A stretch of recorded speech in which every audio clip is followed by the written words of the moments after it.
Assalamualaikum warahmatullahi wabarakatuh. Kali ini kita akan membahas tentang materi selanjutnya, yaitu pengembangan sistem. Nah, di dalam pengembangan sistem tersebut diantaranya ada perencanaan sistem informasi. Apa sih perencanaan sistem informasi tersebut? Perencanaan sistem informasi itu merupakan sebagai tujuan jangka panjang yang terdiri dari infrastruktur sistem informasi, dan kita mengidentifikasi inisiatif sistem informasi tersebut sehingga dibutuhkan untuk meraih sebuah tujuan organisasi. Nah, setelah itu perencanaan informasi itu dikembangkan dengan terdiri dari beberapa elemen: visi misi, lingkungan, sistem informasi, kemudian tujuan dan fungsi sistem informasi tersebut ada portofolio, aplikasi dan alokasi sumber data, serta merupakan manajemen proyek. Nah, dari proses ini akan menghasilkan sistem informasi yang tepat bagi kebutuhan perusahaan tersebut. Nah, akibatnya kita bisa meningkatkan kesuksesan dan mengurangi resiko kegagalan dalam pengembangan sistem informasi. Daur hidup pengembangan sistem. Nah, di dalam daur hidup pengembangan sistem ini, yang pertama ada perencanaan, dan yang kedua ada analisa, yang ketiga ada desain, yang keempat ada pengembangan, yang kelima uji coba, yang keenam ada implementasi, dan yang terakhir, yang ketujuh, ada perawatan. Nah, daur pengembangan sistem itu, yang pertama kita harus ada tahap planning dulu. Nah, di sini kita harus melakukan pertimbangan terhadap kebutuhan bisnis seperti return of investment atau keunggulan bersaing dalam manajemen kita. Nah, dalam perencanaan ini kita mengenal istilah dengan feasibility study, yaitu bagaimana perencanaan tersebut sesuai dengan sisi teknis kita, keuangannya, dan legal hukum. Nah, tahap kedua ada analisis, di mana kebutuhan analisa dikumpulkan dalam suatu dokumen untuk bertanggung jawab pada bagian yang harus mempunyai kemampuan sehingga teknologinya yang kita miliki itu sangat kuat, dan hasil tahapan ini bisa dalam bentuk menjelaskan kita dengan secara rinci. Yang ketiga yaitu tahap desain, yang merupakan desain taktikal yang dapat dikerjakan misalkan use case diagram dan sebagainya. Selanjutnya ada kesuksesan daur hidup pengembangan sistem. Ada 5 kunci kesuksesan SDLC agar dapat berhasil. Yang pertama, ada menciptakan work breakdown struktur atau WBS, yaitu bagaimana membagi proyek menjadi lebih kecil dan terstruktur sehingga mudah diukur dan diatur. Tiap hasil dari task tersebut di variabel, lalu hasilnya akan berupa seperti dokumen, prototype, desain, database, dan yang lainnya. Lalu yang kedua, ada mengestimasi waktu dan biaya.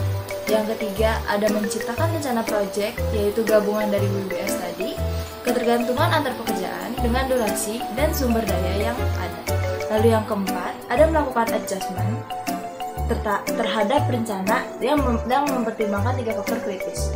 3 faktor tersebut ialah ada kebutuhan waktu, dan juga biaya. Lalu yang terakhir ada mengatur tantangan dalam pengembangan. Lalu ada strategi pengembangan software. Ada 3 strategi metode pengembangan software yang paling sering digunakan. Yang pertama ada waterfall software development. Adalah metode yang paling mendekati SDLC tadi, di mana satu proses tidak akan berjalan apabila proses sebelumnya tidak baik.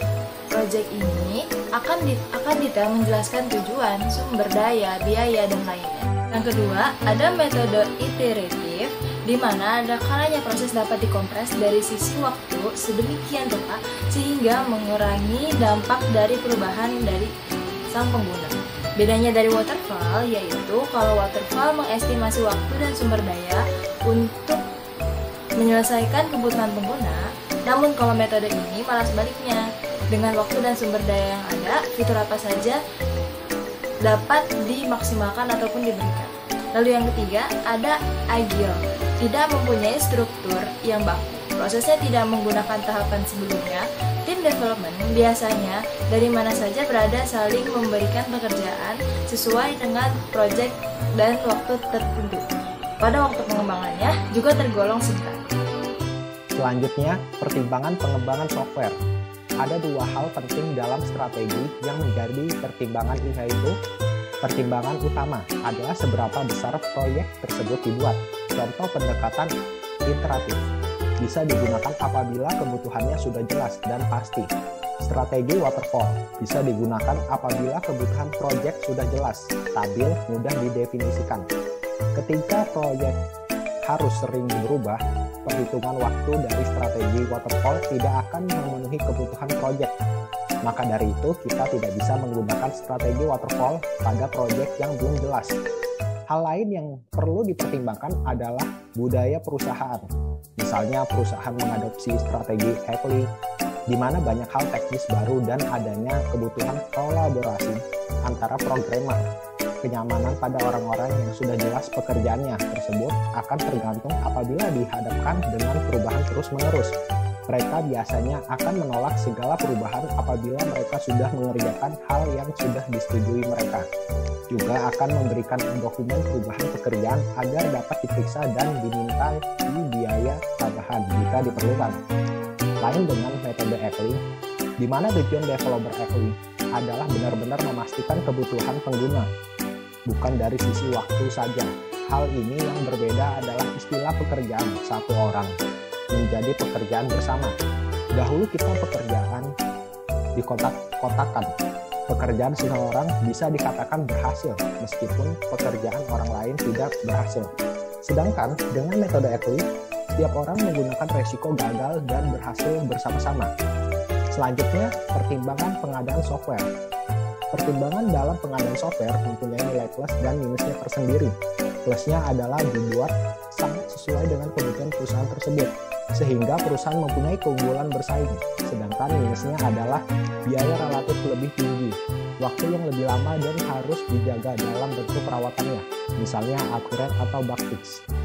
Tapi bagaimana kalau kita beli software yang sudah jadi? Tentunya keuntungan pertama adalah dari sisi harga yang relatif lebih murah, waktu yang lebih cepat, dan mengikuti best practice dari industri.